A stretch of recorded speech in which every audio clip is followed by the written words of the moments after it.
strategi gila Sintayong yang sangat melelahkan. Mungkin 4-3-3 atau 4-4-2 adalah sistem yang familiar bagi penikmat bola Indonesia.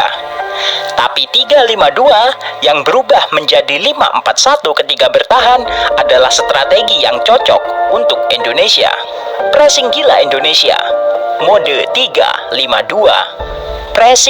Pressing, dan pressing adalah gaya baru bagi Indonesia. Dulu jika melawan tim lebih kuat, Indonesia akan bermain dengan pertahanan rendah. Tapi di tangan Sintayong, Indonesia menerapkan middle, bahkan highland defense. Beresiko, memang, tapi bisa dicoba agar menang.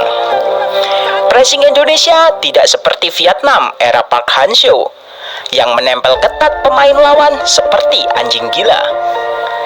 Pressing Indonesia lebih tertata. 5 gelandang Indonesia lebih berfokus pada menutup opsi umpan. Kita bisa melihatnya pada gol pertama. Saat Ivar Jenner mengejar pemain Saudi ke sisi kiri, Sandy Walsh sudah mengikat pergerakan pemain Saudi. Witan menutup opsi back pass. Struijk membantu press dan berhasil mendapatkan bola.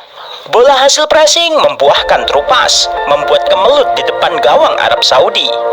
Dan Ragnar Uratmangun mempersembahkan gol untuk Indonesia. Ini adalah skema yang tidak pernah kita lihat pada timnas terdahulu. Bagi penggemar sepak bola Eropa, terutama penggemar Liverpool atau Atletico Madrid, akan sangat familiar melihat pressing trap seperti ini, karena kedua tim tersebut sering melakukannya. Gaya pressing ini harus bergerak secara tim. Jika pressing tereliminasi, akan membuat lubang besar di wilayah pertahanan sendiri. Seperti gol penyama kedudukan Arab Saudi. Ketika Rizky Ridho terpancing bergerak maju, mempressing nomor 10 Arab Saudi, padahal di tengah ada Ivar Jenner. Pergerakan Ridho meninggalkan lubang besar di depan kotak penalti Indonesia, dan akhirnya berbuah gol penyama kedudukan. Gaya pressing intens bukannya tidak direncanakan. Sintayong sudah tahu resiko gaya permainannya yang melelahkan bagi para gelandang. Di babak kedua, 4 pemain pengganti ditunjukkan untuk mengganti gelandang. Tom Haye, Ivar Jenner, Witan, dan Sandy Walsh digantikan oleh Shane, Asnawi, Egy, dan Marcelino. Dan satu pergantian center back, Rizky Ridho digantikan Ferrari. Pergantian pemain lini tengah jelas merubah gaya permainan Indonesia. Tidak adanya Tom Haye sebagai jantung permainan membuat Indonesia kesulitan dalam build up, apalagi setelah Arab Saudi meningkatkan tempo permainan.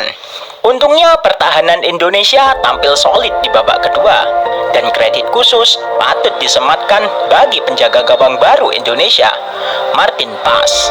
Setelah melakukan pelanggaran di kotak penalti, dia berhasil menebus kesalahannya dengan menggagalkan eksekusi penalti.